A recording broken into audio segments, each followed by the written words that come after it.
Jem answered through the snail. Tell me you got some good news for me, Luffy said. Well, I got both good news and bad news, Jem replied. Give me the good news, Luffy said. We located the dance powder. Crocodile has it in his position.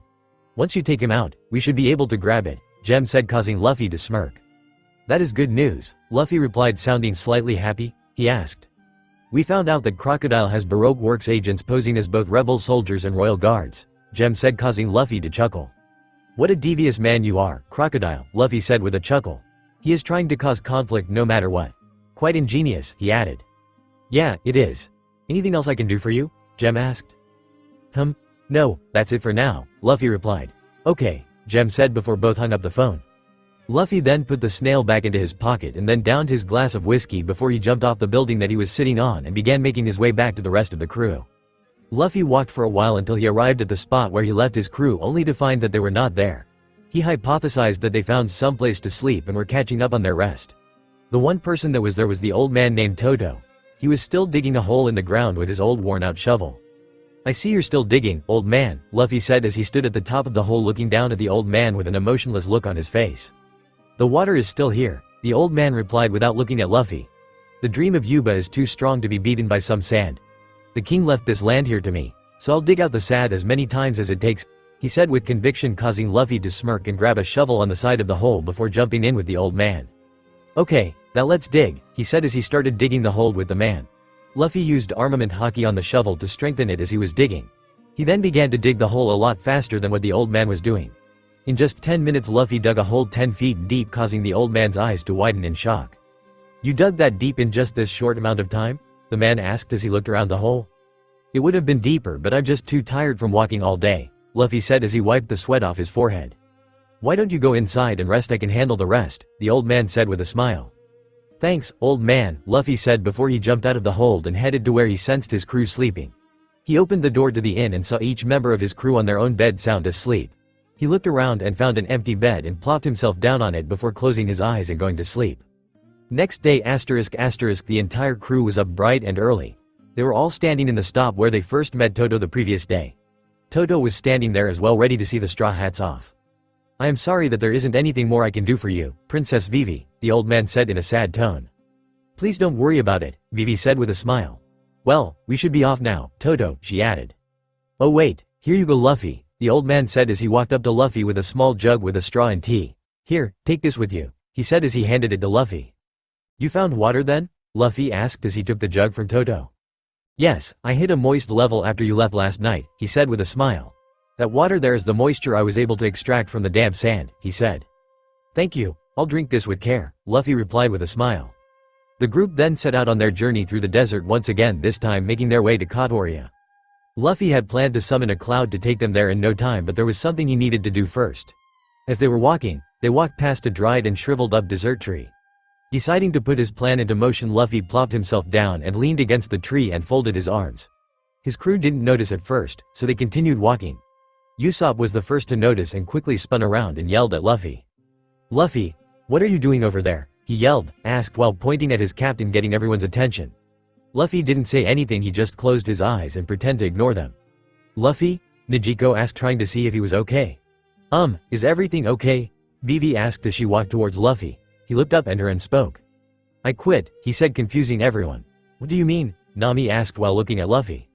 What does that mean? Quit what, Luffy? Vivi asked in a confused voice. We need to get back to that Katoria place and stop this rebellion thing, or else millions of Alabasta people will start fighting and things are going to get really ugly really quick, Sanji yelled as he walked up to Luffy. We are doing this for Vivi, so let's go, he said as he grabbed Luffy by his shirt. Not feeling threatened in any way, Luffy simply grabbed Sanji's hand and tossed off the side, sending him face first into the sand. Vivi, Luffy said, getting her attention.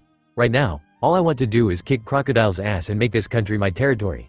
Do you understand? He said as he refolded his arms. Maybe we can keep the people from starting a rebellion, but that won't stop Crocodile. Besides, we won't be able to accomplish anything in Katoria, he said coldly. No, that's not true, Vivi said, trying to make Luffy understand. You want it to work out, so nobody dies in this fight, isn't that right? Luffy asked as he looked up at her with an emotionless look on his face. We are up against one of the 7 warlords of the sea and millions of your own people, and you still want everyone to end up all safe and sound. You'll never win that way, Luffy said coldly as he looked at her. Vivi stood there with an angry look on her face, with tears forming in her eyes and his hands balled into a fist. Come on big bro, Johnny said. Can't you show her some sympathy, Yosaku added. Hang on you two, Nijiko said while looking at Luffy and Vivi. The young princess threw her hood back and yelled at Luffy. And what's wrong with that, huh? She asked, yelled. What's so wrong with not wanting to see people die or get hurt? She continued. Luffy just looked on with an indifferent look on his face. Because people die, that's why, Luffy replied, pushing Vivi over the edge, causing her to take a swing at Luffy. Luffy saw it coming and did nothing. He simply allowed it to hit him. Stop talking like that. I won't listen to it, she yelled as she watched Luffy's face turn to the side.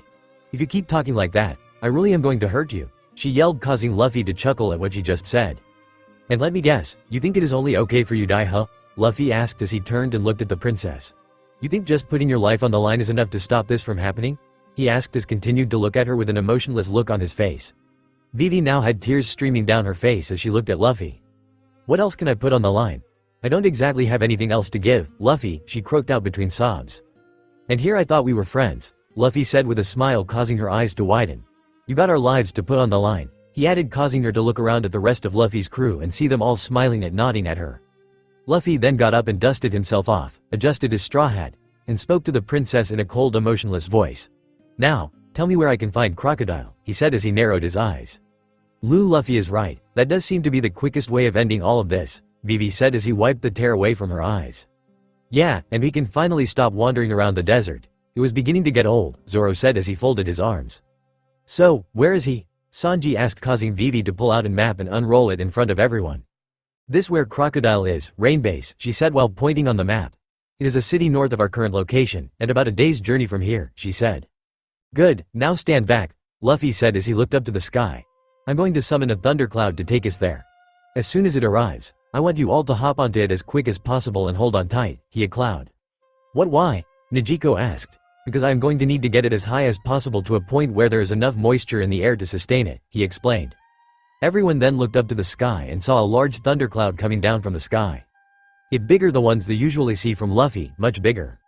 When the cloud was about 5 feet above the ground, Luffy yelled out. Everybody get one, he yelled as he jumped on the cloud. Everyone else didn't waste any time, they quickly hopped on board the cloud. As soon as everyone was on, Luffy gave the mental command to the cloud to take off, and so it did. The cloud shot forward at blinding sleeping, kicking up a trail of sand behind it. It then began to climb into the air at a rapid pace, causing everyone to hold on for dear life. They were moving at about 100 miles per hour, and after 1 minute of flying they were already at about 300 feet above the ground, but Luffy knew that it was still not high enough. He then increased the speed, causing the cloud to climb faster. Is it just me, or has the cloud shrunk? Usopp asked as he looked around the cloud. No, it did shrink, Luffy replied as they continued to climb. What? How? Usopp asked. Loss of moisture, Nami replied for Luffy. Luffy simply smiled at her and continued focusing on getting high enough. When the cloud was about 5,000 feet in the air, Luffy stopped it and let it hover there. Let's stop here for a bit to allow the cloud to gather some moisture, he said as he plopped himself down and let out a sigh of relief. After waiting for 30 minutes, Luffy willed the cloud to move forwards, and so it did. I'm going to take us to just outside Rainbase, he said as the cloud flew in the direction of the city at about 80 miles per hour. Why outside? Johnny asked as he looked back at Luffy. Well, it might draw too much attention if a cloud carrying people suddenly land in the middle of the town, he said with a deadpan look on his face. "Oh, right," Johnny said while scratching the back of his head. They flew for about another 30 minutes before they came to stop midair. "Okay, we are going to have to go down at the same speed at which we came up with," he said, causing everyone's eyes to widen. Before any of them could say anything, multiple bolts of lightning came out of the cloud and wrapped around everyone, acting as seatbelts. The cloud then took a deep dive and began to descend to the ground at about 150 miles per hour, causing every member of Luffy's crew to scream. When they were about 50 feet above the ground, the cloud began to level itself out and slowly began to slow down, while at the same time descending at a slower pace than before. It took about 4 minutes for the cloud to completely slow down at about 3 feet above the ground. "Okay, everyone off," Luffy said as the bolts of lightning disappeared from around everyone, allowing them to get off. Usopp, Johnny, and Chopper were the first ones off. As their feet touched the ground, they immediately began kissing the sand. "Oh sweet ground, how I missed you," Usopp said as he kissed the ground, causing Luffy to shake his head. As soon as everyone got off the cloud, it dissipated into nothing. "So, that's Rainbase," Luffy said while looking at the city in front of them. "Yes, that is where Crocodile is," Vivi said while pointing at a golden pyramid with a giant banana gators on top of it. "Well then, let's go," Luffy said as he began walking towards the city. As the group entered the city and were walking through the streets, Luffy and Zoro couldn't shake the feeling that they were being watched. "Do you guys think that Baroque Works knows we are here?" Nami asked as they walked through the busy streets of Rainbase. It was then Zoro and Luffy caught sight of multiple people on the street holding pictures of all of them. "Yeah, they know we are here," Luffy replied. "You see them too?" Zoro asked while looking at Luffy. "Yeah, they're everywhere," he replied as he looked around. "Luffy," Sanji said, getting his attention. "We are running low on our water supply," he said, causing Luffy to sigh before he replied. "Do you have any money left over from Nanohana?" he asked as he stopped in the middle of the street. "Yeah, I have enough," he said to Luffy. "Fine, take Chopper and buy as much as you can. We'll head over and get things started with Crocodile, and you can act as our wild card in the whole situation," Luffy said, causing Chopper and Sanji to nod and walk off in the opposite direction. "Okay, let's continue," Luffy said before they all began walking towards the pyramid again. Just as Straw Hats came at an intersection, they heard yelled off to their right. When they looked over, they saw a group of Baroque Works agent running towards them. "Straw Hat," was the next thing Luffy heard from an all too familiar voice coming from his left. When he looked over, he saw a group of Marines being led by Smoker running after them. "How did they find us?" Luffy asked himself before he turned to his crew and spoke. "Split up," he yelled out, causing all to scatter in all different direction. Luffy then looked at Smoker and smiled before he spoke. "Hey, Smokey, bet you can't catch me," he said as he stuck his tongue out at him before he took off running, with Smoker following right behind him while his Marines went after everyone else. Luffy ran around the entire city with Smoker following closely behind him, with both taking out random bounty hunters as they go along. After running around for about 10 minutes, Luffy was finally approaching Crocodile's main base of operation. He can see every one of his crew standing out in front of the casino except for Vivi, Sanji, and Chopper. "Luffy!" Nami and Nejico yelled when they saw him, causing everyone to turn and look at him. "I think it's time for us to go inside now," Luffy said while running towards them, causing them to run towards the casino. When they entered the casino, they saw a lot of well-dressed people gambling, completely ignoring Luffy and his crew's presence. The group continued running even though they were in the casino with Smoker right behind them. As they were running, they were approaching the rear of the casino and a door with VIP written above it. "Welcome," a man dressed in a tux said.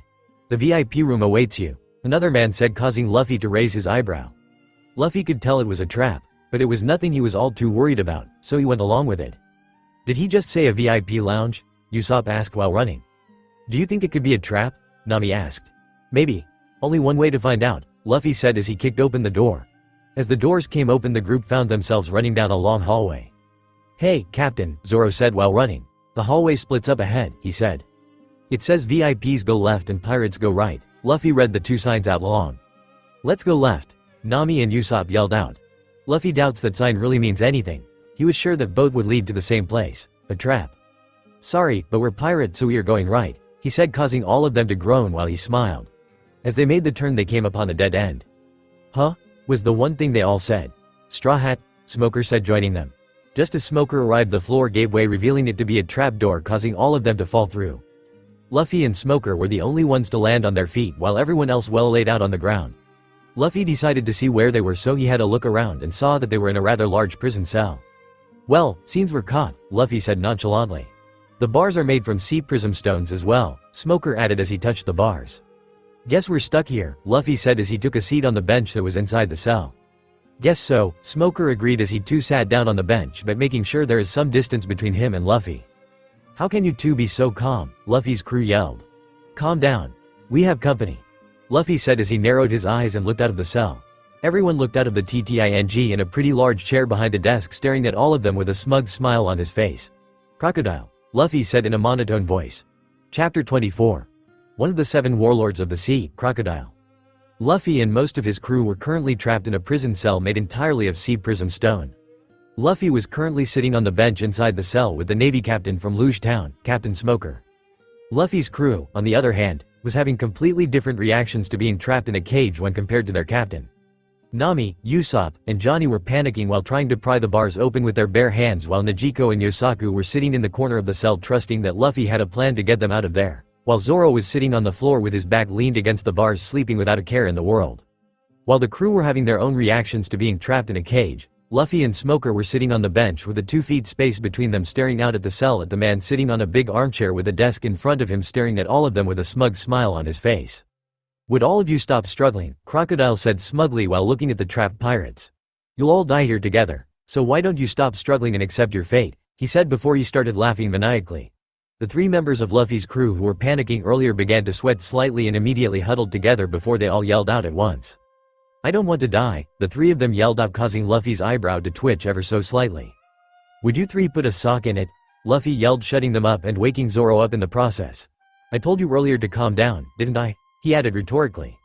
"Your pathetic screaming isn't helping the situation one bit," Smoker added as he took a puff of the 2 cigars in his mouth. "Monkey D. Luffy," Crocodile said as he held up Luffy's wanted poster. "To think the Navy gave you a 100 million berry bounty. It's absolutely ridiculous," he said before he started laughing. "You're not even worth 1 million, much less 100 million, he said arrogantly while laughing, causing Luffy to smirk. "You're every bit the lowly sea scum I imagined," Smoker said while looking at Crocodile. My, you're every bit the wild dog I heard you were, Smoker," Crocodile replied while staring at Smoker. "Unlike your superiors, you never really believed I was on your side, did you?" he asked with a smug smile on his face. "And of course, you were right," he added as he got up from his chair and began walking towards the prison cell, allowing the Straw Hat Pirates to get a good look at him. He was a tall man with a wide chest, broad shoulders, muscular arms and legs, and a thick neck. He has pale skin and nape-length black hair, which is kept neatly slicked back, though strands tend to fall in front of his face during battles. Crocodile has various battle wounds, most notably was a long stitched scar at the bridge of his nose that stretches across his face, and a large hook made from a tough gold alloy in place of his left hand. His eyes are deep set and heavy lidded, and his thin eyebrows are characteristically drawn upward in the middle. "I have a feeling that you'll die honorably in the line of duty. I will be happy to inform the government that you died fighting valiantly against the vicious Straw Hat Pirates," Crocodile said, causing Luffy to chuckle. "It's a believable story, I'll give you that," Luffy added with a chuckle, causing Smoker to growl. "I've been wanting to meet you for the longest time, Straw Hat," Crocodile said, turning his attention over to Luffy. "Oh my, it would appear as though I have a fan," Luffy said calmly. "Even though your existence has just become known to the public, I heard you are causing quite a stir with the Navy, the government, and the grand public as well," Crocodile said, causing Luffy to raise an eyebrow in curiosity while the rest of his crew looked on in confusion. "Huh?" Luffy said as he tilted his head to the side and looked at the warlord. "What are you talking about?" he asked in confusion. "I haven't even done anything yet," Luffy said, causing Smoker and Crocodile to look at him like he was crazy.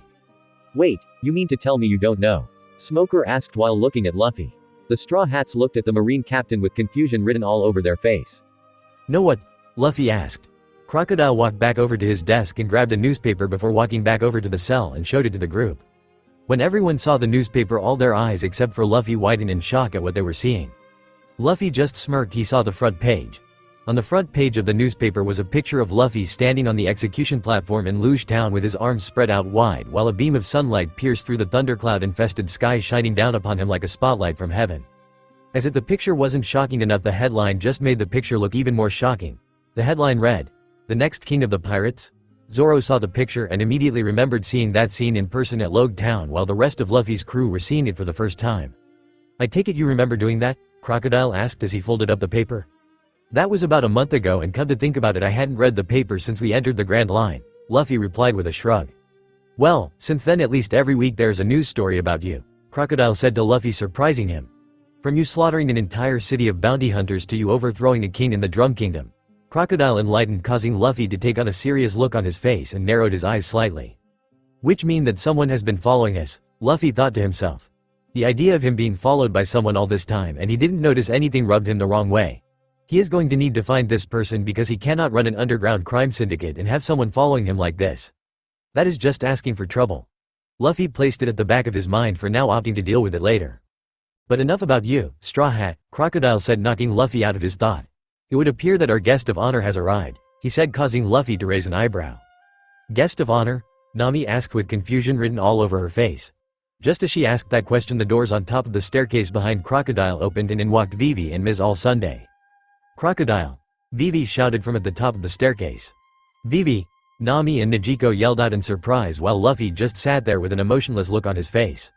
My humble greetings, Vivi, Royal Princess of Alabasta, Crocodile said as he walked over and sat back down on his armchair. I compliment you on having evaded out assassins to get this far, he added smugly. You have no idea how far I am willing to go to see you dead, Mr. Zero, Vivi added with an angry look on her face. I wish you died in your cradle, you monster.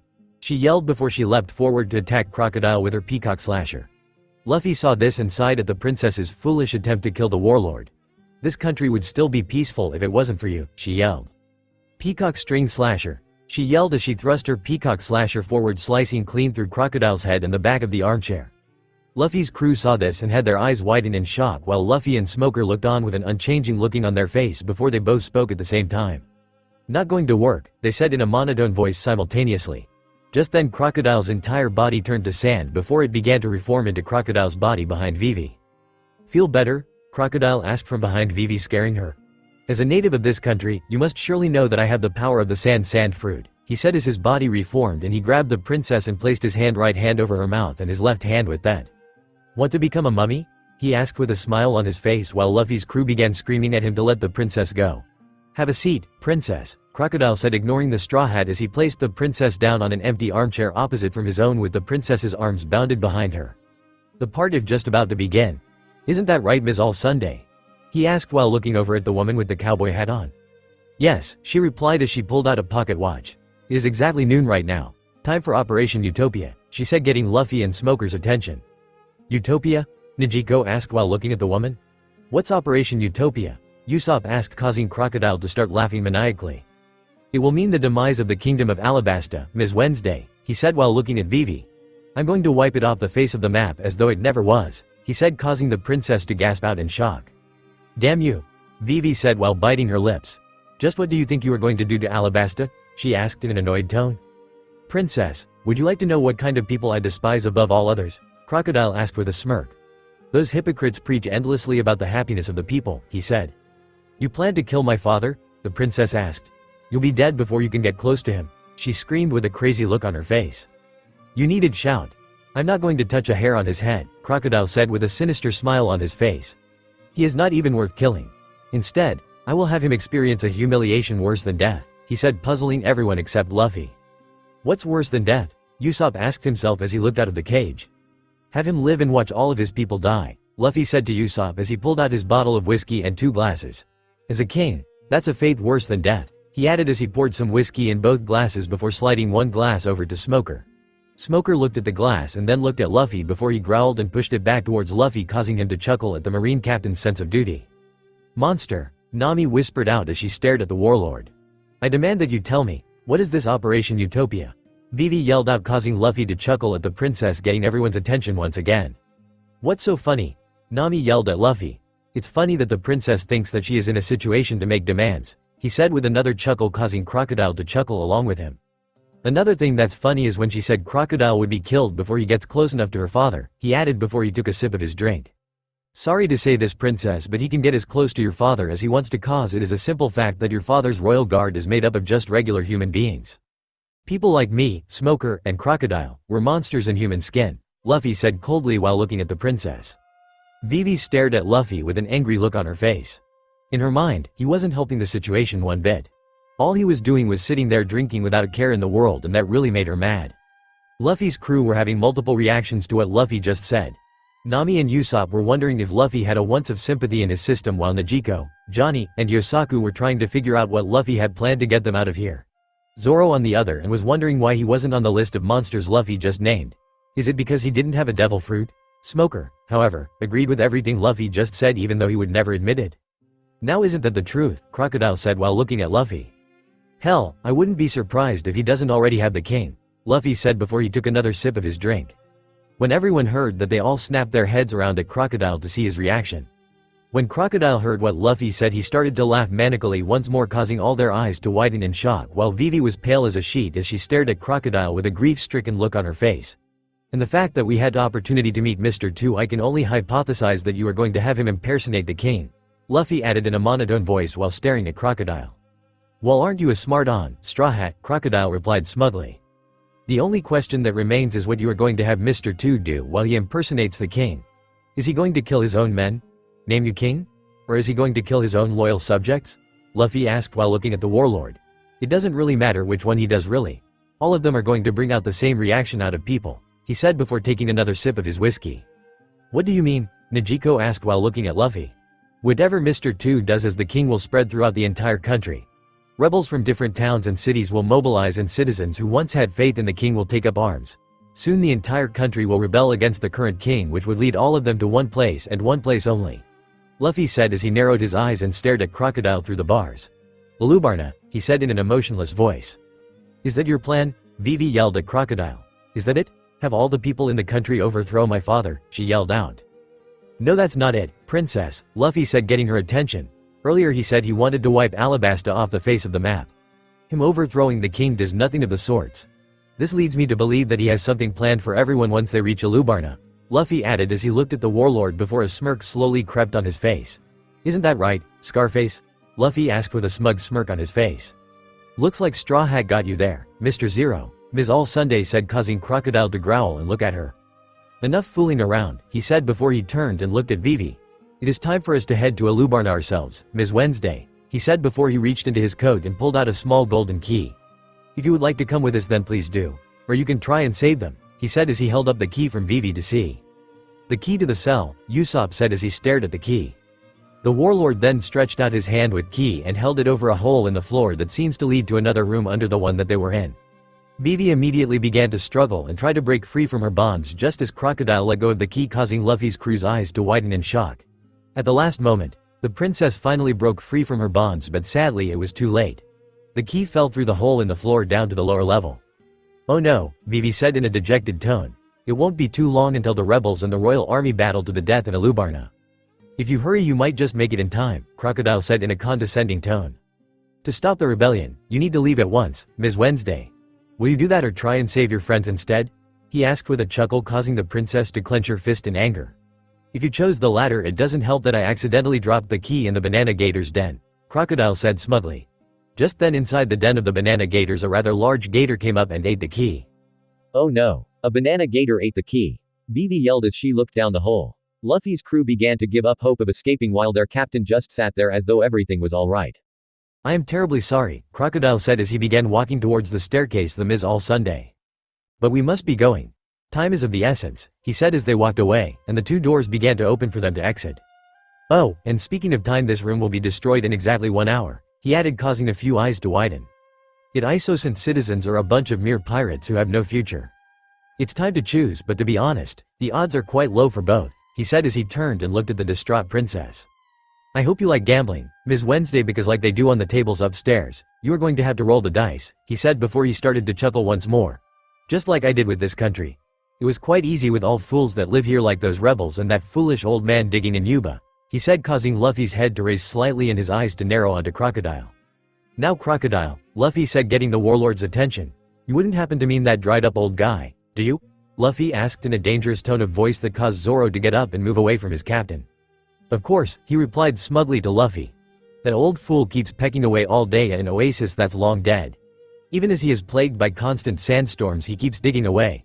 Crocodile mocked, causing Luffy to clench his fist and get up from his seat for the first time since they've been there and stared at Crocodile with cold, emotionless eyes. You should quit while you're ahead, Crocodile, Luffy said in calm yet menacing tone. Or I'll make what Whitebeard did. You look like child's play, he said, causing the warlord to lose his smile and growl while unconsciously grabbing his golden hook before his face morphed into a smirk. Let you ask you a question, Straw Hat, Crocodile said with a smug smirk. Ever wondered how a sandstorm can hit a town perfectly every time? He asked. Just as he asked the question, a bolt of lightning shot out of the cage, missing all of the sea prism stone bars into process and hit Crocodile right in his left eye, destroying the left quarter of his face, causing bits of glass to fall towards the ground. It happened so fast people were still puzzled at what just happened. Even Crocodile himself didn't know what just took place. All he saw was a bright flash of light before he suddenly lost sight in his left eye and the sounds of something hitting the floor filled the air. When he looked down at the ground next to his left foot, he saw a bunch of glass flakes laying there puzzling him. He then brought his hand up to his face and felt a hole in the place where the upper left quarter of his head should be. The hole was slowly repairing itself due to him being a logia user, but it was repairing itself a lot slower than normal. "I warned you," Luffy said as he stared out of the prison cell. The warlord looked at Luffy for a minute before he chuckled and turned around and began walking through the tunnel. As he was walking through the tunnel, he snapped his fingers, causing a trapdoor to open in the floor and a huge gator to come out of it with its eyes set on Vivi. After that, a bunch of smaller trapdoors opened and water from the lake surrounding rain dinners to gush out of the doors, causing the room to slowly be filled with water. "Ah, we're going to drown," Usopp and Johnny yelled while hugging each other. Crocodile just laughed at the helpless pirates as he and Ms. All Sunday began walking away. The giant gator then began making its way towards the helpless princess to devour her. Luffy, seeing that the princess doesn't stand a chance, unleashed a wave of Conqueror's Haki aimed at the giant gator, causing the giant beast's eyes to roll back into its head and pass out onto the ground with a big thud. Luffy's crew were somewhat surprised, but not as much as they used to be. Smoker, on the other hand, was beyond surprise. He had no idea what just happened. One moment the gator is about to eat the princess and the next it just passes out on the floor. He didn't see Straw Hat do anything, so it puzzled him just how the gator ended up unconscious without anyone moving a muscle. Crocodile and Ms. All Sunday heard the thud and decided to turn around to see what happened. When they looked behind them, they were expecting to see a dead princess, but instead, they saw the giant beast that rivals a sea king in terms of power laying on its back unconscious. Just as they were about to walk back towards the room to deal with the princess themselves, a transponder snail in Ms. All Sunday's position began to rain. Pore puru asterisk. It would appear as though someone is calling, she said as she held up the snail in her right hand. Pore puru asterisk klachik asterisk. "Hello," she said into the phone. "Hello? Hello?" A familiar male voice said through the transponder snail. "Can you hear me?" he asked, causing Luffy to smirk once he recognized the voice. "Yes, we can hear you. You're a million, right?" Ms. All Sunday asked. "Hurry up and state your business. What is it?" Crocodile asked, getting a bit impatient. "Now I know I've heard that voice before," Sanji said through the phone, puzzling the warlord. "Yeah, hello there. You've reached the Crab Cafe," he said, earning a chuckle from his captain. "Crab Cafe?" Crocodile asked, still puzzled just who it is on the other end of the line. "Yeah, if you still don't remember, maybe this will jog your memory. Little Garden," Sanji said, causing Crocodile to think about it for a while before a look of realization spread across his face. "Ah yes, mind telling me who you are?" the warlord said. "Me? Just call me Mr. Prince," Sanji replied. "Well then, Mr. Prince. Mind tell me where you are?" Crocodile asked. Before Sanji could reply to his question, Luffy yelled out to him from inside the prison cell. "Hey, Mr. Prince." Luffy yelled loud enough to reach the transponder snail. "We got a lovely princess here who needs saving," he yelled, causing Zoro and Nejico to chuckle. "Who knows, she might just give you a kiss if you manage to save her." Luffy continued, trying to sweeten the deal for his perverted chef. "Vivi-chan NNNN. I'm COMMINGGG," Sanji yelled through the snail, causing everyone to chuckle. "Oh, and kill anyone who just in your way," Luffy added loudly in a serious tone, causing all the yelled on the other end of the transponder snail to suddenly stop before Sanji replied. "Aye, Captain," Sanji replied in a serious tone before the sound of the transponder he was holding hit the ground and screams were suddenly heard coming out from it. "Help, PPPP," a man yelled. "Please, spare us," another begged. "It's a monster," one screamed. "Stop them before they make inside the rain dinners," the voice of Chopper said, pretending to be one of the Baroque Works agents, causing Luffy to smile. "Come on, let's go pay this Mr. Prince a visit, seeing as how he is right outside," Crocodile said as he began walking away from the Straw Hats. When he was far enough away, Luffy spoke to his crew. "Okay, I think it's time we get out of here," Luffy said as he walked over to the side of the prison wall. "Hey, Straw Hat," Smoker said, getting Luffy's attention. "That woman with Crocodile," he said with narrowed eyes. "Is exactly who you think she is," Luffy said, finishing Smoker's sentence. "With her being here means one thing and one thing only. Crocodile wants the information that's on the poneglyph that the Nefertari have in their possession," Luffy said before he turned to the wall and held up his right fist before coating it in armament haki.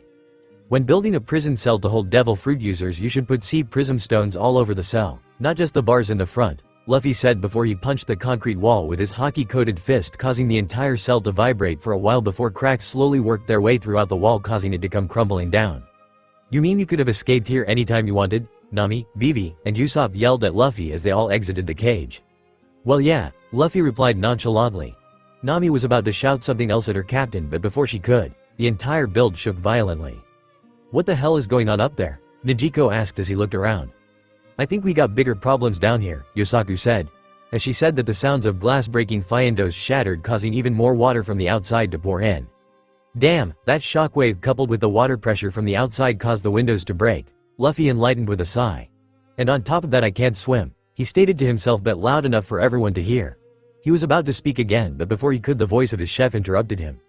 Captain, Sanji yelled as he ran down the staircase towards the crew. Sanji, where is Chopper? Luffy asked as he noticed Sanji was by himself. He is running around town acting as Mr. Prince, he said, causing Luffy to nod. Come on, we need to get out of here, Luffy said as he fell to his knees due to the water level rising. Captain, Luffy, his crew yelled as they saw him fall to his knees. Luffy was still conscious and he can see and hear everything that was going on. The only thing was he didn't have the energy to do anything about. He looked off to the side and saw Smoker was in no better shape than what he was. Zoro and Sanji, being the closest to their captain, grabbed onto him as the room began to fill with water. Zoro, grab Smokey, Luffy said in a weakened voice. What? Why? Zoro yelled, asked as everyone began to try and swim out of the room. Just do it, Luffy replied before he and Sanji were submerged under the water. Zoro left Sanji to take care of Luffy while he dove under the water to find the marine captain. The entire crew swam out through one of the broken windows to the lake outside of Rain Dinners, where they resurfaced, dragging an extremely weakened Luffy and Smoker to shore. When they all resurfaced, Sanji laid Luffy down on the ground, causing him to spit out some water as Nami and Nezuko came up after him, dragging an unconscious Usopp, while Vivi, Yosaku, and Johnny came out just fine, followed by Zoro dragging out a weakened Smoker. Zoro, what the hell? Nami said when she saw who Zoro pulled out of the water. Don't look at me, Zoro replied as he stood up. Captain's orders, he added as he turned and looked at Luffy. Smoker began to slowly get up while coughing, trying to get some of the water out of his lungs before he looked over at Luffy after hearing what Zoro said. Why did you save me? He asked Luffy. Come on now, Smokey, Luffy said with a chuckle as he stood up. Who's going to chase after me if you die? He said before he clenched his fist and covered his entire body in lightning for 2 seconds before shutting it, leaving steam surrounding his body as the water from his once wet cloths evaporated. Smoker just looked at Luffy for a while before he finally spoke. Then you wouldn't have any gripes of me carrying out my duty and arresting you, would you? Smoker asked, causing Luffy to smirk. You're going to have to put that off because we got bigger problems, Luffy said, causing Smoker to raise his eyebrow. Whether you want to admit it or not, this country is going to hell cause of crocodile, and we are going to have to work together if we want to stop it, he said seriously.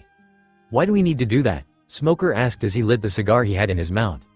Cause, you don't have nearly enough men here to deal with this alone, and it would take too long for reinforcement to arrive here, Luffy said before smirking at the marine captain. The only option you have is to team up with us, he said, causing the marine to growl.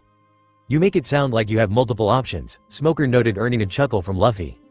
I do, Luffy replied confidently. My crew and I can do everything ourselves, however, I have some respect for you. So, instead of the papers reading pirates save a country while the Navy did nothing, I'm giving you a chance to save face, Luffy said, earning silence from both his crew and Smoker. Luffy and Smoker stared at each other for a few minutes before Smoker finally spoke, breaking the silence. Fine, but after this, the next time we meet I'm taking you down, he said before taking a puff of his cigar. You're welcome to try, Luffy replied with a smirk. And I want Crocodile alive at the end of all this so he can pay for his crimes, Smoker added, earning a nod from Luffy. That's fine with me, he replied. We know Crocodile has something planned for both armies in Alubarna, however, we do not know what, Luffy said, earning nods from everyone. Let me and my crew take care of Crocodile and stop the rebellion while you and your marines try and figure out what it is he has planned and stop it, Luffy said, causing the marine captain to begrudgingly nod his head in agreement. Smoker was about to say something else, but before he could, they all heard shouts coming from behind him. When everyone looked behind the marine captain, they saw a group of marines being led by the swordswoman who is always with Smoker running towards them. Not her again, Zoro said with a panicked look his face. Before anyone could say or do anything, ropes of lightning came out from Luffy's fingers and wrapped around his crew before he teleported himself and his crew away from their current location. On the outskirts of Rain Base, a bolt of lightning struck down onto the desert, kicking up a dust cloud and turning the sand of the point of impact to glass. When the dust cloud cleared, one could see Luffy standing there with all his crew members hunched over on the ground, looking as though they are about to puke. Hey Sanji, Luffy said, getting his attention. How are we going to find Chopper? He asked, causing all of them to realize that they were still missing Chopper. Oh right, Sanji said before he turned to Nami. Nami, could you spray that perfume that I bought for you? He stated, causing Nami to shrug her shoulders before she pulled out a small bottle of perfume and sprayed it on herself. Now all we have to do is wait for him to find us, Sanji said before he proceeded to swoon over Nami. Luffy ignored all of it and looked up to the sky and began to summon the thundercloud that he normally uses as his throne. After waiting for about 2 minutes he could finally see the cloud descending from the sky at a high rate of speed. By now everyone else noticed it as well, however, they were all thinking that Luffy summoned it to give them a ride to Alubarna. When the cloud arrived Luffy quickly waked up to it and stuck his hand inside and pulled out his captain's coat before giving the cloud the command to leave. As the coat exited the cloud it shot straight up back into the sky at a blinding speed puzzling everyone. "Isn't that cloud going to take us to Alubarna?" Nejico asked Luffy while looking at him with a puzzled look on his face. "Considering the fact that that cloud has all of our money and treasure stored inside it and is traveling through the desert will only risk it being destroyed. I would say no, it's not taking us to Alubarna," Luffy replied, causing Nami to gasp out in shock. "I wholeheartedly agree," Nami yelled out. "Of course, you do," Zoro and Usopp said lowly, causing Nami to hit them in the head. Luffy then pulled off the blue wrap he had around his hat and face along with the desert robes he had on over his clothes and threw them on the ground, causing everyone to look at him with a serious expression on their faces. "Enough games," he said as he threw his captain's coat on and adjusted his straw hat. "It's time to get serious," he stated as the wind blew across the desert and the sounds of his coat billowing in the wind filled the air. "We're ending this now, understood?" he yelled out, asked. Aye aye, Captain," his crew replied. "Hey, look over there," Yosaku said, getting all their attention. When everyone looked at him, they saw him pointing to the right of their current location, causing all of them to look in the direction that he was pointing. When they looked over, they saw something making its way towards them. As it got closer and closer the crew were finally able to see what it was. It was Chopper and the camel that they saved riding on the back of a giant crab. "What the fuck?" Luffy, Zoro, and Nejico said at the same time as they stared at the scene. "A moving crab," Vivi said with a smile. "All aboard," Chopper yelled out as the giant crab came to a stop in front of them. "I guess Chopper found us a ride," Luffy said as he walked towards the crab. The giant crab lowered its claw, allowing everyone to step on it before it raised it in the air, allowing them to walk onto its back. "Time to move out," Chopper said as he took the reins. "Hang on everyone, let's go," he said before the crab took off in the direction of Alubarna. Everyone sat down as the giant crab was moving. Everyone except Luffy, that is. He was standing looking off in the direction of where they previously were with a smirk on his face. "Zoro," he said, earning his vice captain's attention along with everyone else's. "You're in charge," he said before he reached into his coat and pulled out a transponder snail and threw it to Zoro, who caught it and looked at his captain with a confused expression on his face. "Where are you going, Luffy?" Vivi asked while staring at him with a worried expression on her face. "To end this," he said. As she said that, he stretched his hand forward and caught a golden hook, which everyone recognized as crocodiles before it could get to Vivi. Luffy held onto the hook tightly as it tried to wiggle its way out of his grip, but sadly it had no luck. He then covered his hand in the hook in lightning, giving Crocodile a shock of his life, forcing him to pull his hook away after Luffy released it. "I'll see you guys in Alubarna. Make sure to take care of your business," he said before turning his body into lightning and teleporting off the crab. "Luffy, no!" Vivi yelled out as she tried to jump off the crab to try and stop Luffy, only to be stopped herself by Nami and Nejico. "Relax Vivi," Nejico said while holding the princess back. "Yeah, no one has ever faced Luffy and was able to walk alive when Luffy is like this," Nami said, trying to calm the princess down. "Trust me on that," she added. "Crocodile will fail and Luffy will win. It's that simple," Zoro added while everyone else nodded in agreement. "So, stop worrying about him and focus stopping the rebels," he added, raising his voice slightly. With Luffy ***, lightning struck down in the middle of the desert in front of two people kicking up sand, blinding their view of the point of impact. When the sand settled back down, the two people saw none other than the Thunder Demon himself standing there with his hands in his pocket, staring at them with cold, emotionless eyes. "I'm going to make you wish you never interfered in my business, Straw Hat," Crocodile yelled as he nursed his left hand. "And I'll make you wish your mother swallowed you that night you were conceived," Luffy replied in an emotionless tone.